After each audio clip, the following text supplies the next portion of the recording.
For 17-year-old Abigail Simpson, the life she had always known shattered one quiet evening in her Colorado home, when her parents delivered the news she never expected: they were moving.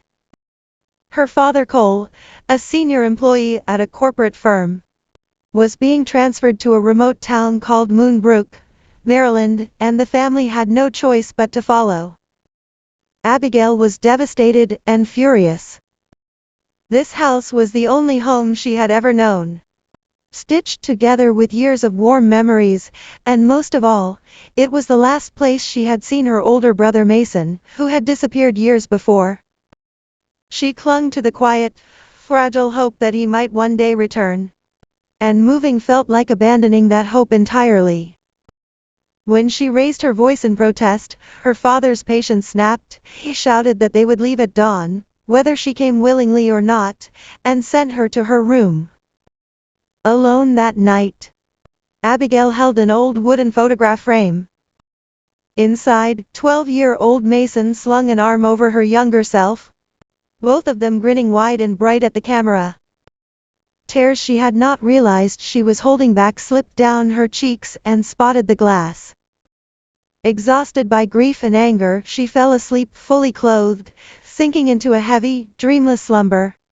By dawn the next day, the family loaded their SUV and pulled away from the curb. Abigail refused to look back at first, but her eyes drifted anyway, watching her childhood home shrink into the distance.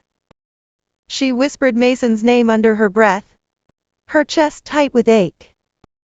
The drive would stretch 17 hours, and thick, heavy tension hung in the air between them all. As dusk painted the sky deep blue, they stopped at a run-down gas station.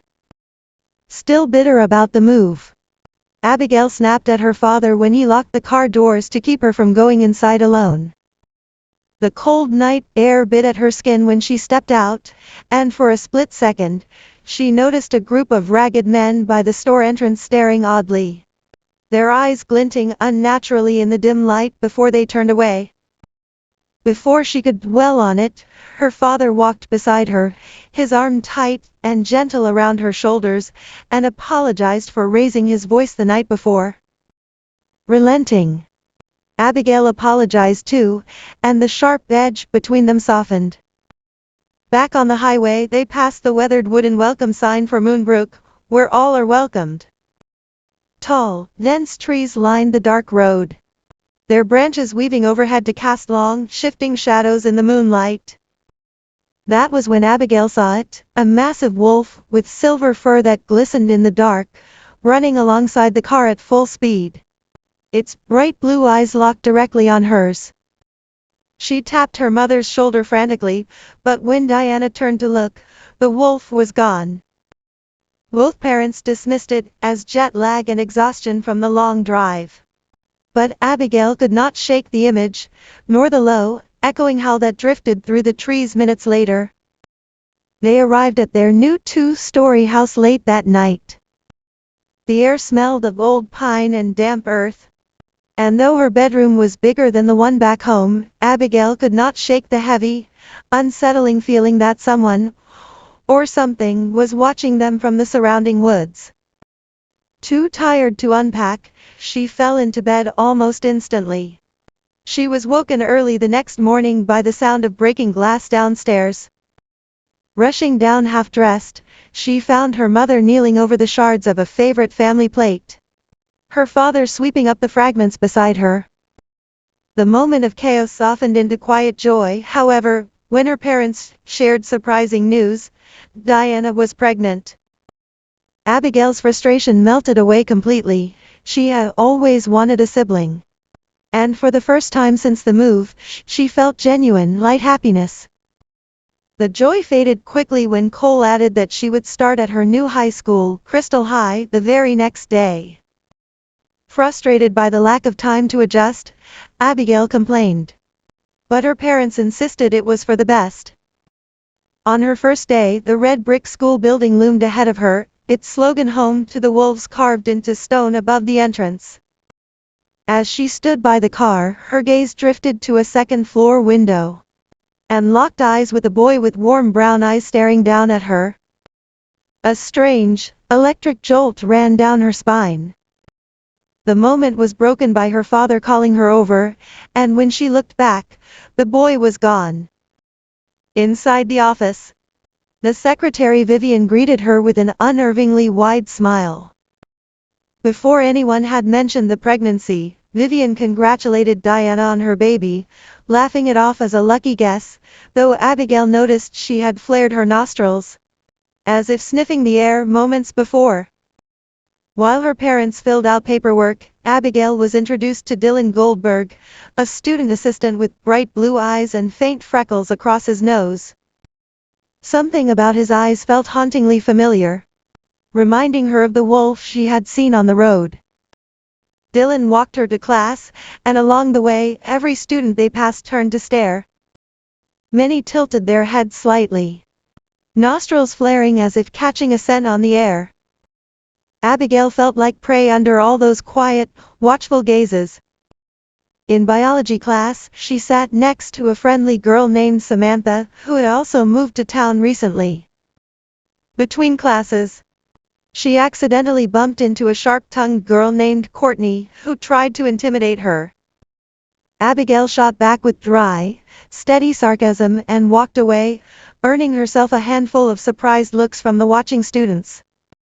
At lunch, Dylan found her and led her to his table of friends: Stella, polite girl with a British accent, her boyfriend Justin, and finally Xavier, the quiet, intense brown-eyed boy she had seen through the window. The air felt thick and heavy between them as their eyes met again. When Abigail mentioned how strange it was that everyone kept sniffing the air, the group fell awkwardly silent, and Samantha quickly changed the subject. What Abigail did not know was that nearly everyone in Moonbrooke was a werewolf, and Crystal High was filled with members of the local pack. Xavier was the next alpha in line, and he had known a human family was moving to town. He had also recognized her last name Simpson, because her father Cole was a former rogue wolf who had left the pack years ago. Her brother Mason, too, had been part of the pack before his disappearance. When Dylan had mind-linked Xavier to tell him Abigail had arrived, the whole pack had tensed, curious and wary of the human girl who carried their old alpha's blood. After school, Abigail's mother picked her up and mentioned that Cole's colleague, Logan, would be coming over for dinner that night to discuss business. When Logan arrived, he was tall and dark-haired with an intense, intimidating presence. The atmosphere at dinner was heavy with unspoken tension. Neither man ate much, and their exchanges were cold and clipped. When Logan announced he needed to speak to Cole and Diane alone, Abigail rolled her eyes and stormed out to the backyard, frustrated by all the half-truths and secrets. Curious about the dense forest behind the house, she wandered in, stepping over roots and crumpled dead leaves. Within minutes, she found a cliffside clearing with a breathtaking view of the ocean below. The peace lasted only seconds. A low crunch from the trees made her turn, and she found herself face to face with an enormous wolf, its fur matted with mud, its eyes glowing a deep, unnatural red. It bared its long, sharp teeth and growled. Abigail ran for her life.